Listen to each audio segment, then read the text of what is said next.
안 올 것 같던 마지막 날이 또 이렇게 오네요. 공교롭게도 12월 31일이 예배하는 날이 되었습니다.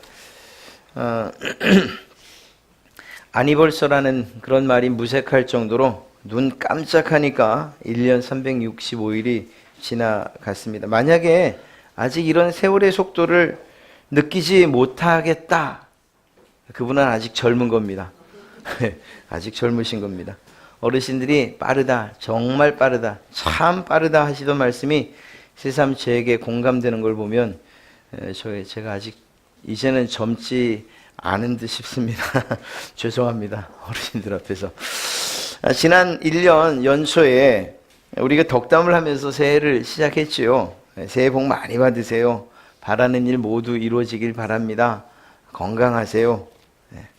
그러게 말입니다. 지난 2017년 원하시는 일 모두 이루시고 또 건강하시고 복 많이 받으셨습니까?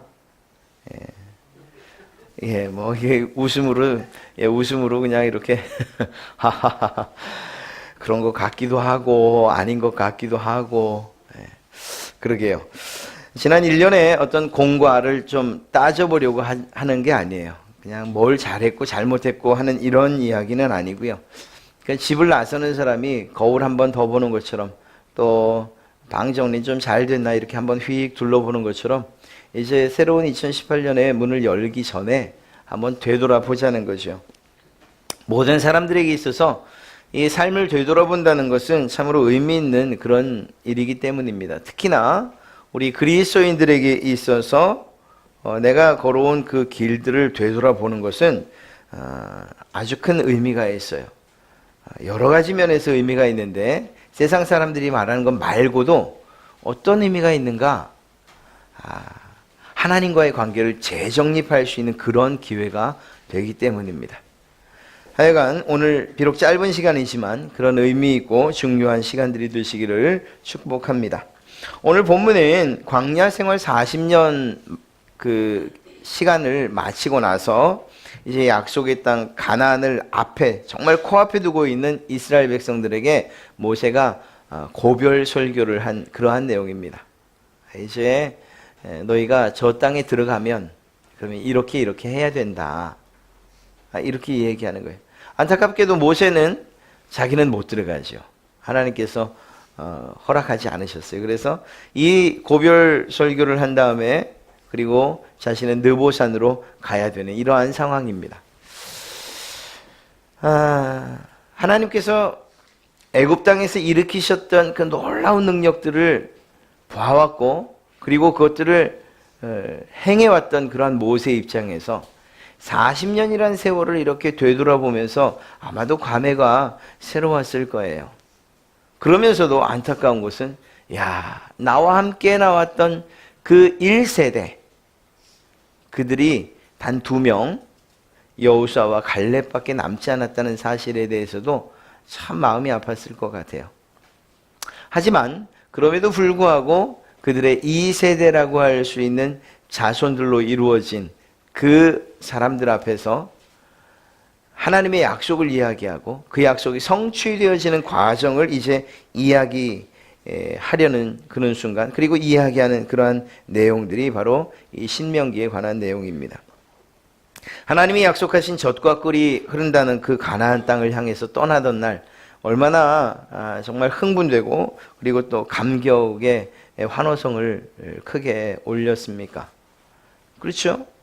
10가지 재앙들이 일어날 때마다 하나님의 놀라우신 일들을 찬양했잖아요. 그리고 마지막에 바로왕의 아들이 죽고 그리고 두 손 들어 포기하는, 항복하는 이러한 바로의 모습을 보면서 아마 속으로 쾌재를 불렀을 거예요. 드디어 이제 우리의 때가 왔구나, 가자, 이렇게 기쁘게 떠났지요. 그러나 그 환호성이 채 입에서 사라지기도 전에 불평이 나오고 원망이 나오고. 왜일까요? 그들이 들어선 땅이 광야길이었기 때문이에요. 참 안타깝죠. 하나님께서 왜 광야길로 인도하셨을까? 물론 그 길밖에 없었으니 광야길을 걸을 수밖에 없었겠지만 그래도 좀 편한 길들을 가게 하시고 또 가다 보면 먹을 곳도 물건을 살 곳도 음료수를 마실 곳도 있으면 얼마나 좋았겠어요. 그런데 그런 곳 전혀 없는, 오히려 있다고 하면 정갈들이 있고 독사들이 우글대고 낮에는 덥고 밤에는 추운 그러한 광야길로 이끌어 가셨으니까 말이에요. 하나님의 이러한 뜻을 알지 못하는 자들이 결국은 그 하나님을 대신하는 모세를 향해서 막 원망을 해야 되잖아요. 왜 우리를 이런 곳에 끌고 와서, 야, 애굽에 죽을 곳이 없냐? 매장지가 없냐? 묘지가 없냐? 이렇게 광야에 데리고 나와서 이곳에다가 우리 뭐를 쓰려고, 우리를 이곳에서 죽이려고 이렇게 데리고 나왔느냐? 이렇게 불평과 불만을 해야 되죠. 그 불평과 불만이 두려움이 되기 시작해요. 그래서 안 되겠다, 우리 돌아가자. 야, 모세 말고 새로운 지도자 세워서 우리 돌아가자. 그게 우리가 사는 길이다. 이렇게까지 이야기를 합니다. 떠날 때의 모습과 사뭇 다르죠. 이제는 하나님이 우리의 왕이십니다. 드디어 우리의 나라가 세워집니다. 애굽으로부터 우리가 해방됐습니다. 이렇게 떠나왔는데 얼마 지나지 않아서 오히려 하나님을 원망하고 자신들을 이끌고 나온 모세에 대해서 삿대질을 해야 되는 이러한 상황이 벌어졌으니까요. 그게 무엇으로부터 시작됐을까요? 광야로부터 시작된 것이라고 이야기할 수 있는 것입니다. 그러다 보니까 그들의 마음 가운데에 지금까지 애굽에서 살아왔던 그러한 삶의 습관들이 그들의 마음 가운데 그리고 행동으로 나오기 시작을 해요. 모세가 사라진 것처럼 느껴지자 그 시간에 하나님과 만나고 있었음에도 불구하고 또 그것을 이야기하고 올라갔음에도 불구하고 그들의 오랜 애굽 가운데에서의 습성이 그냥 되살아나죠. 그래서 송아지를 하나님이라고 그렇게 만들어서 절하고 아주 난리를 치게 되는 그러한 상황이 벌어지기까지 합니다. 어찌되었거나 이러한 불신앙과 불순종으로 인해서 1세대들이 광야에서 모두 죽게 돼요. 안타까운 일이에요. 그런데 놀랍게도 그러한 죽음과 또 다른 이면에는 하나님의 신실하신 약속이 있어서 그의 후손들을 여전히 이끌고 지금 이곳에 오셨다는 사실이에요. 사람들의 상황은 바뀌고 생활도 바뀌고 마음도 바뀌고 그래도 변함없는 것은 하나님의 뜻이요 계획이라는 거죠.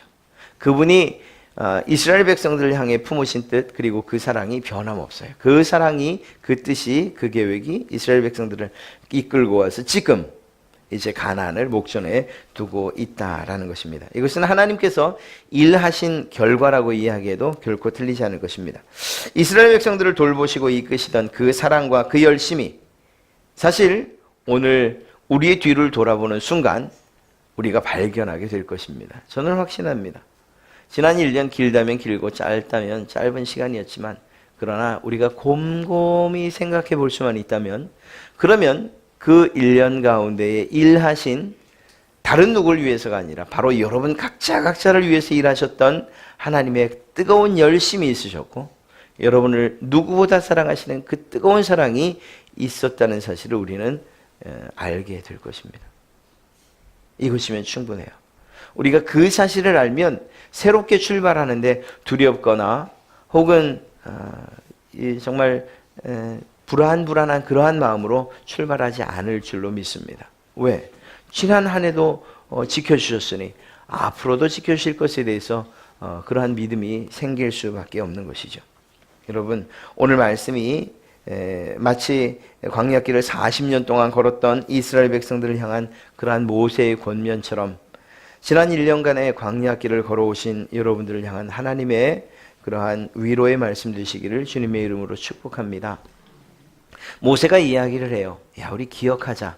그리고 또 이렇게 해야 된다. 몇 가지를 이야기하는데요. 첫 번째 이야기하는 것이 1절의 말씀입니다. 내가 오늘 명하는 모든 명령을 너희는 지켜 행하라. 하나님의 말씀을 지켜 행하라 하는 거예요. 이것이 가장 중요한 일이기 때문입니다. 우리가 하나님을 믿는 백성으로서 여러분들이 하나님의 자녀로서 해야 될 일이 있고 잊지 말아야 될 일이 있다면 바로 모세가 처음 이야기하고 있는 바로 이 내용이에요. 하나님의 명령, 하나님의 말씀을 기억하고 순종하는 것 말입니다. 축복의 땅은 어떤 땅일까요? 약속된 땅은 그곳은 어떤 땅일까요? 그곳은 하나님께서 통치하시는 땅이에요. 그런 면에서 볼 때 이미 가나안이라고 하는 정해진 그러한 땅, 영토는 아니었지만 이미 나라로서 세워져 가고 있었다고 해도 틀리잖아요. 어떤 의미에서? 하나님이 통치하신다는 의미에서 말이에요. 이스라엘 백성들이 애굽에서 나오면서부터 하나님께서 그들의 왕이 되어주신 거죠. 그래서 이끌어 가신 거예요. 그런 면에서 볼 때에 이들은 매우 훌륭한 왕을 두었음에 틀림이 없었습니다. 하나님의 나라가 실현되어져 가고 있는 거예요. 그러다 완성되는 것은요, 영토, 그들에게 땅이 생기면서부터 완전한 나라로 세워지는 것이죠. 이러한 사실들을 생각해 볼 때에 하나님의 통치가 이루어진다라고 하면 그곳에서 빠질 수 없는 것이 하나님의 법인 거예요. 무엇으로 다스리시는가? 하나님의 법으로 다스리시는 거죠. 그러니 내가 하나님의 백성입니다라고 고백한 그 사람이 하나님의 법을 무시한다면 그것은 백성으로서의 의무가 도리가 아니라고 이야기할 수 있는 것입니다. 그런 면에서 볼 때 이스라엘 백성들 지금 입성을 앞두고 있는 그들에게 당부하는 이 이야기는 당연한 이야기인 거예요. 너희가 하나님의 백성이냐? 그렇다면 하나님의 법대로 살아야 된다. 바꿔 이야기하면 이거예요. 너희의 조상들이, 너희의 아버지, 어머니들이, 그 1세대들이 광야에서 죽을 수밖에 없었던 것은 하나님의 백성이라고 이야기하면서도 하나님의 법을 지키지 않았기 때문이다. 여러분, 이것이 여러분에게 두려움을 주고자 혹은 어떤 엄청난 부담을 드리고자 하는 그러한 이야기 아니에요. 하나님과의 관계를 올바로 맺는다는 이것이 우리는 내가 무엇인가 손해보는 것처럼 생각할 때가 너무 많아요. 왜냐하면 하나님과의 올바른 관계, 그리고 또 하나님의 말씀대로 산다, 명령대로 산다 할 때에 내가 해야 되는 것들을 먼저 생각하기 때문이에요. 아, 예배를 드려야 되는구나, 헌금을 해야 되는구나, 봉사를 해야 되는구나. 야, 이거 내가 지금 이럴 상황이 아닌데 시간도 없고 돈도 없고, 이런 일들을 생각하다 보니까, 즉 우리가 해야 될 의무, 책임, 이러한 부분에 대해서만 생각을 하다 보니까 하나님의 백성 되는 것이 뭔가 손해나는 것 같고, 또 삶에 있어서도 그 명령대로 살면 이 거친 세상에서 살아가지 못할 것처럼 여겨지기 때문에 말입니다. 그러나 하나님의 백성이 된다고 할 때에, 그분과의 올바른 관계가 맺어진다고 할 때에 우리에게 주어지는 유익에 대해서 우리는 다시 한번 생각해 봐야 돼요. 아니, 그것이 더 놀랍고 또 그것이 우리에게 주는 유익이 더 크기 때문입니다. 하나님의 법을 지킨다는 것, 그분과의 관계를 올바로 형성한다는 것. 앞으로 이제 우리가 잠시 뒤에 살펴보게 될 그 내용을 이제 이야기하면, 아, 그렇구나. 하나님의 법을 지킨다는 것이 단순하게 정말 그냥 이 강제적으로 주어지는 그러한 의무만이 아니구나. 하나님께서 우리에게 약속하신 것이 먼저 있었구나라는 사실을 우리는 알게 될 것입니다. 안타까운 것은 그의 1세대들에 대해서 사도행전에서는 이렇게 이야기하고 있어요. 7장 42절 말씀을 보면, 이스라엘 가문아, 너희가 40년 동안 광야에 있을 때에 희생물과 제물을 내게 바친 일이 있었느냐? 없다는 거예요. 하나님 앞에 올바른 예배를 드린 적이 없다는 거예요. 오히려 너희는 몰록 신의 장막과 레판 신의 별을 받들었다, 이렇게 이야기하고 있습니다. 40년을 살면서 하나님의 백성이라고 말하면서 그들이 정작 했던 일들은 몰록이라는 그러한 신을 섬겼고 레판이라는 신의 별을 섬겼던 거예요. 쉽게 말하면 우상을 섬긴 거죠.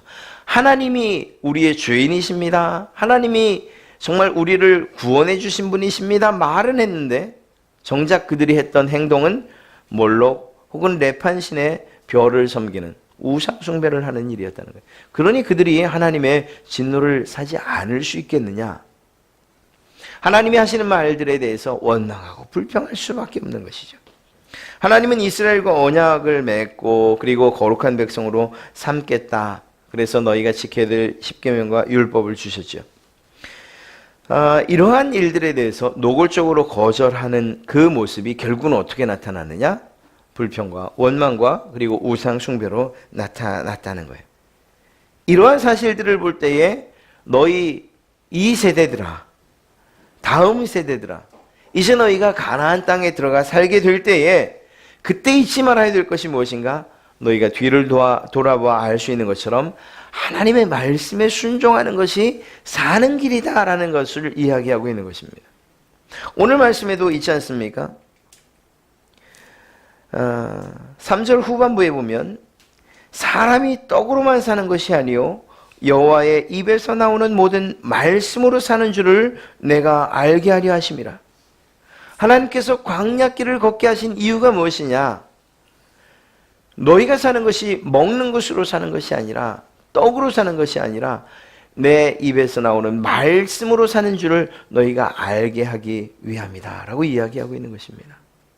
지난 한 해를 돌이켜보면 우리가 이 사실들을 사실은 너무나도 잘 알 수 있어요. 내 뜻대로 살아온 것 같지만 그러나 하나님의 놀라우신 섭리와 계획 가운데 우리를 돌봐주시는 그 은혜 가운데 살아왔다는 것이죠. 만약에 이 사실을 우리가 여전히 모른다면 모르겠거니와 이 사실을 우리가 조금이라도 깨닫는다면 그때 해야 될 일들이 무엇이냐? 바로 하나님의 말씀에 순종해 살겠습니다라는 이러한 고백이 나와야 된다는 거예요.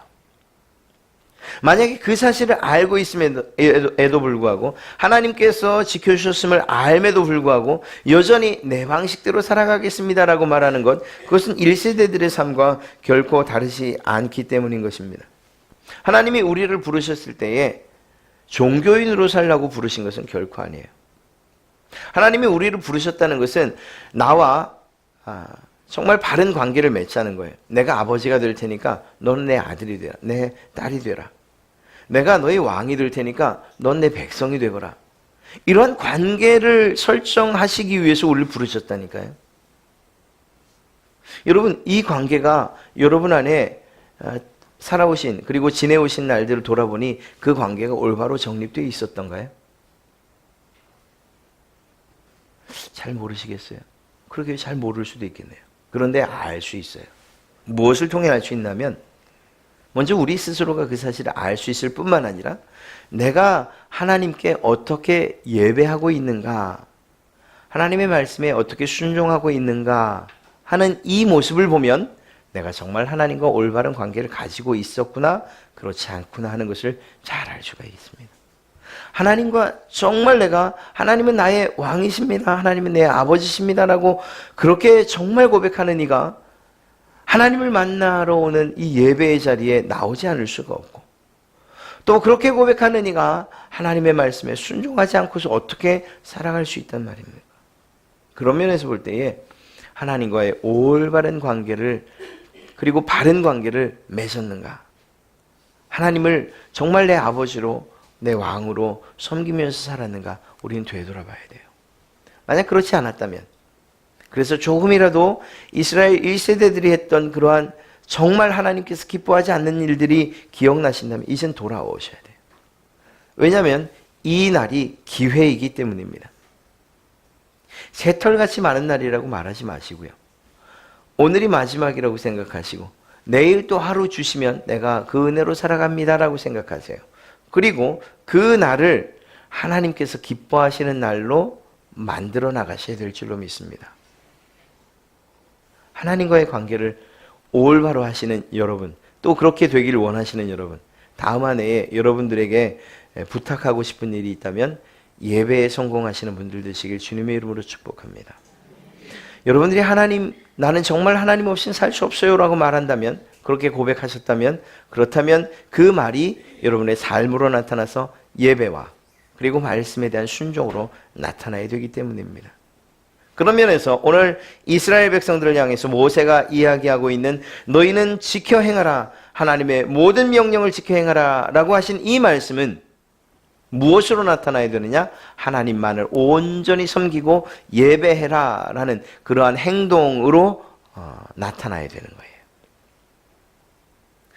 여러분들의 삶에 또 지난 한 해를 돌아보면서 내가 하나님께 정말 올바른 예배를 했던가? 그 시간을 다른 어떤 시간보다 소중히 여겼던가? 한번 되돌이켜 보십시오. 예배를 드리는 이 순간순간마다 정말 하나님께서 기뻐하실 만한 예배를 드렸는가? 이 또한 생각해 보셔야 돼요. 혹시라도 내가 다른 어떤 일들이 너무 바쁘고 또 내가 안 하면 안 될 일이어서 그렇게 예배에 대해서 잠시 뒤로 물러서셨던 적이 있다면 그 또한 깊이 생각해 보세요. 정말 그랬던 것인가? 정말 하나님께서 하나님 앞에 나오는 것보다 이 일이 더 급하고 옳은 일이라고 이야기하실 것인가? 다음 한 해를 한 주 한 주 예배할 때마다 그러한 마음을 되새기면서 한번 예배해 보세요. 하나님께서 여러분들에게 복을 주지 아니하실 수가 없으실 줄로 믿습니다. 이렇게 뒤를 한번 돌아보는 그러한 시간이 되시기 바랍니다. 또 한 가지는요, 우리가 광야에 있었다는 사실들을 기억하셔야 돼요. 내가 예수 믿었는데 무슨 광야? 아니에요. 모세도 하나님과의 그러한 올바른 관계, 그리고 그 하나님의 명령을 듣기 위해서 어디로 나갔는가 하면 광야로 나갔더라고요. 이스라엘 백성들도 역시 광야로 이끄셨고요. 세례 요한도 하나님의 뜻을 따라 살기 위해서 그가 살았던 것이 광야인 것을 알 수가 있어요. 바울도 회심한 이후에 그가 정말 하나님과의 올바른 관계를 형성한 곳은 광야였어요. 심지어 예수님도 그의 사역을 시작하시면서 광야로 들어가셨어요. 그런데 스스로 들어가신 것이 아니고 성경을 보면 성령에 이끌려 들어가셨다고 이야기하고 있어요. 하나님께서 자신의 아들 되는 예수 그리스도도 이끌어서 광야로 갖다 놓으셨다는 거예요. 우리가 광야를 거절할 이유가 없어요. 지난해가 광야였다라고 하면 이것이 오히려 우리에게 감사할 제목이 되어야 할 줄로 믿습니다. 아, 내게 광야길을 걷게 하셨군요. 사실은 예수 믿고 난 이후에 천국에 이르는 그 순간까지가 모두 광야길이기 때문에 그렇습니다. 아니, 예수 믿으면 복 받는다고 했는데 무슨 광야길을 얘기하십니까? 예수 믿으면 아니 몸이 회복되고 건강해진다면서 왜 광야길을 이야기하십니까? 성공한다고 말하는 것 아니고 왜 광야길을 말합니까? 부자 된다고 이야기해 주면 정말 좋겠는데 왜 광야길을 이야기하십니까? 그러게요. 왜 하나님께서 이스라엘 백성들을 광야길로 이끄셨을까요? 40년이라는 시간은 사실 그것은 불순종으로 인한 그러한 결과였어요. 오히려 그 시간은 짧아질 수 있었을지 몰라요. 그러나 광야길을 걷는 것만큼은 하나님의 계획 가운데 있었다는 것을 우리가 알 수 있죠.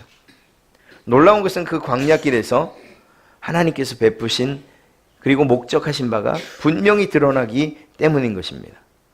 첫째는 말이에요. 오늘 말씀을 보니까 너희를 낮추시려고 라고 말하고 있어요. 2절의 후반부에 40년 동안에 내게 광야길을 걷게 하신 것을 기억하라. 이는 그 이유는 너를 낮추시며. 아니, 우리가 얼마나 높았다고 새삼스럽게 낮추십니까? 사실 낮춘다는 의미가 무엇을 의미하는가?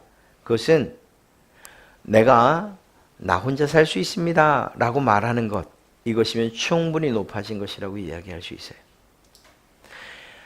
대견하면서도 서운한 것이 자녀들이 이젠 저 혼자 살 수 있습니다 이렇게 얘기할 때 아니겠어요? 물론 혼자 살아야죠. 컸으니까. 그럼에도 불구하고 내 그늘을 벗어난다는 사실은 또한 부모들의 마음을 아쉽게도 만들어요. 하나님 앞에서 이제 나 혼자 살 수 있습니다 라고 말하는 것처럼 높아지는 일이 또 어디 있겠습니까? 광야는 나 혼자 살 수 없는 곳, 내 힘으로 살 수 없는 것임을 뼈저리게 느끼는 것이에요. 지난 한 해 여러분들이 걸어오신 그 광야길이 어떤 이는 더 험한 길이었을 수 있고 어떤 분들은 좀 평탄한 길일 수도 있어요. 그러나 그 광야길을 걷게 하신 이유가 무엇인가 하면 그 가운데에서 내가 너와 함께 한다는 사실을 알라라는 거예요. 하나님께서 내가 너와 함께 한다는 사실을 깨달아라. 이 사실을 알게 하시려고 광야길을 가게 하신다니까요. 이것은 내가 혼자 살 수 없다는 사실을 깨닫는 것으로부터 시작되는 것입니다. 이스라엘 백성들이 광야를 나오는데 불평했던 이유가 뭐예요? 원망했던 이유가 뭐예요? 아, 이건 이제 먹을 게 없습니다. 아, 마실 게 없습니다. 아, 고기를 먹고 싶습니다. 이 말을 바꿔 이야기하면 내 힘으로는 고기를 얻을 수 없습니다. 먹을 것을 구할 수도 없습니다. 편안하지도 않습니다. 이 얘기하는 것 아닙니까? 그러한 이스라엘 백성들이 하나님이 무엇을 해주셨어요? 메추라기를 보내주시고 만나를 부어주시고 반석에서 물을 내주시고, 결국 누가 이 일을 하셨는가 하는 거예요. 하나님이 하신 것이죠. 바로 그것을 깨닫는 길이 광야길인 거예요. 사랑하는 성도 여러분, 지난 한 해 돌아볼 때 정말 내 생각대로 된 것 같지 않고 성공이라고 말할 수도 없는 그러한 처참한 길들을 걸어오셨습니까? 몸이 더 망가지기도 하고 원하는 바대로 일들은 이루어지지 않고 돈에 그냥 정말 허덕이고 하는 그러한 상황들 말입니다. 사실 우리의 게으름 때문일 수도 있어요. 그러나 또 한편으로 보면 그 순간순간마다 하나님이 원하시는 바가 있다는 거예요. 무엇일까요? 야, 나를 의지하라는 것이죠. 나를. 너를 내려놓고 나를 따르라는 거예요. 내가 먹여주는 것으로서, 내가 입히는 것으로서 먹고 입고 살자는 거예요. 하나님께서 이야기하시는 것이 바로 그것입니다. 네 힘으로 살 수 있다고 교만하지 말고 오히려 겸손히 낮아져서 하나님의 뜻대로 살아가기를 구하라는 것. 이것이 하나님께서 우리에게 요구하시는 것입니다. 광야에는 물도 없어요. 뿌려서 씨를 뿌려서 이 열매를 맺을 수 있는, 그리고 파종할 수 있는, 농사를 지을 수 있는 것도 아니에요. 어디 가서 돈 주고서 먹을 것을 사오거나 물을 사올 수 있는 것도 아니에요. 바닥나면 죽는 곳이고 헤어지면 추울 수밖에 없는 곳이 광야예요. 놀랍게도 그런 2017년의 광야길 가운데에 여러분들을 인도해 주시고 보호해 주시고 지켜주시고 여러분과 동행해 주신 그분이 바로 하나님이시라는 사실을 깨닫는 것만으로도 오늘 여러분들이 새로운 출발을 하는데 큰 힘이 되실 줄로 믿습니다. 광야길을 벗어나게 해 주십시오. 이것이 기도의 제목일 수도 있지만 좀 더 지혜롭다면 하나님, 이 광야길 가운데에서 내 주인이 되어주시고 나를 품어 함께 동행해 주십시오. 이것이 더 지혜로운, 그리고 하나님을 더 깊이 더 풍부하게 경험할 수 있는 그러한 기도 아니겠습니까? 또한 이야기하고 있습니다. 우리의 믿음을 시험하는 것이라고 이야기하고 있어요. 안타깝게도 1세대들이 실패했던 것이 무엇인가 하면 이러한 하나님에 대한 믿음, 그 믿음에 실패했던 거예요. 불평하고 원망했던 것이 하나님을 끝까지 신뢰하지 못했던 것. 지난 한 해도 그럴 수 있어요. 정말 원하는 바들에 대해서 이루어지지, 하나님 정말 너무하십니다. 이거 이루어주시는 게 그렇게 어렵습니까? 내가 그토록 전능하시다고, 전지하시다고, 창조주 하나님이시라고 고백하며 기도하는데 아니 이깟 것 하나 들어주시는 게 그렇게 어렵습니까? 그러나 이 자리에 계신 여러분들, 그것 때문에 하나님께로부터 등 돌리는 그러한 지경까지 가지는 않으신 줄로 믿습니다. 오히려 그러한 상황들을 통해서 하나님께서 그럼에도 불구하고 지켜주시고 그럼에도 불구하고 신실하신 분이라는 사실을 알아서 하나님에 대한 믿음을 더욱 굳건히 세우고 이 자리까지 오신 줄로 믿습니다. 여러분, 복을 받아 좋은 것이 아니고 그것이 오히려 우리에게 독이 되어 하나님을 떠나게 된다면, 그래서 아굴의 기도처럼 나를 부하게도 하지 마시고 너무 가난하게도 하지 말아 주십시오. 내가 주신 복 때문에 하나님 없다고, 하나님 없이도 살 수 있다고 말하지 않게 하시고, 너무 없어서 하나님이 과연 계신가 이렇게 말하지도 않게 해주십시오. 이러한 고백이 우리의 고백이 되어야 되는 것 아니겠습니까? 광야는 우리의 힘으로 살아갈 수 없는 곳이에요. 어떠한 상황 가운데에서도 하나님이 주시는 힘으로만 살아갈 수 있는 그러한 곳이라는 것입니다. 가장 특징적으로 이야기하고 있는 것이 바로 만나입니다. 만나를 통해서 우리가 살 수 없다는 사실을 하나님이 알려주셨어요. 만나는 어떻게 공급해 주셨는가? 매일매일 공급해 주셨죠. 매일매일. 하루라도 하나님이 공급해 주지 않으시면 살 수 없었어요. 인간의 꾀를 가지고서 이틀치를 모아봐야지, 일주일치를 모아봐야지. 놀랍게도 하루가 지나고 나면 다 썩어버리고 말았던 것. 이것이 무엇을 말할까요? 하나님이 그걸 썩게 하실 능력이 없어서요? 아니에요. 하나님께서 그것들을 의지하는 것, 그 만나 자체를 의지하는 것이 아니고 그 만나를 주는 하나님 자신을, 그분을 의지하게끔 하시기 위한 것이었어요. 말씀대로 하나님의 말씀으로 살 것이라는 것을 알게 해주시기 위한 것이라는 거죠. 하나님의 말씀이 어떻게 왔어요? 안식일에는 나가지 마. 나가도 헛수고야. 대신 그 전날 2배를 거둬. 그러면 그날까지, 그 안식일까지 일하지 않고도 먹을 수 있을 거야. 다른 날들은 하루치만 거둬 라고 말씀하셨죠. 그 말씀대로 한 사람들이 만나에서 구더기가 나는 일도 없었고 부족해서 굶는 일도 없었던 거예요. 결국은 하나님께서 함께 하신다는 사실, 이것은 무엇을 이야기합니까? 하나님의 신실하심을 이야기하는 거예요. 하나님이 매일매일 주시는 게, 물론 하나님이 일하시는, 우리 사람들과 달라서 하나님이 일하신다고 할 때 피곤함 이런 것은 없으시죠. 그러나 우리 사람의 입장에서 볼 때 매일매일 새벽마다 그냥 하나씩 그냥 매일매일 그렇게 뿌리시는 게 쉬우시겠어요? 야, 한 달치다 거두어 드려라, 쌓아두고 먹어라, 이게 쉬우시겠어요? 하나님이 날마다 그 일을 하셨다는 것이 얼마나 큰 은혜인지 알 수가 없어요. 하나님이 날마다 우리에게 하나님의 신실하심을 보여주신 것이기 때문이에요. 지난 1년의 광야길 가운데에서 이렇게 날마다 베푸시는 하나님의 믿음직스러운 모습을 보지 않으셨습니까? 오늘 하루 어떻게 살아갈까 하는 그러한 걱정과는 다르게 하나님께서 놀랍게 채우시고 또한 부족하지 않게 하시는 이러한 은혜를 경험하지 않으셨습니까? 그것이 무엇을 말하는 거예요?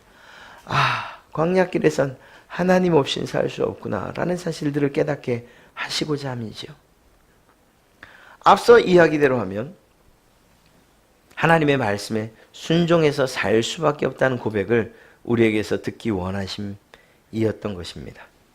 사랑하는 성도 여러분, 오늘 우리가 지난 한 해를 이렇게 되돌아보는 것, 잠시 눈을 감고 생각해 봅시다 말씀드린 것도 아니고 이렇게 말씀을 들으면서 잠깐 아마 돌이켜 보셨을 거예요.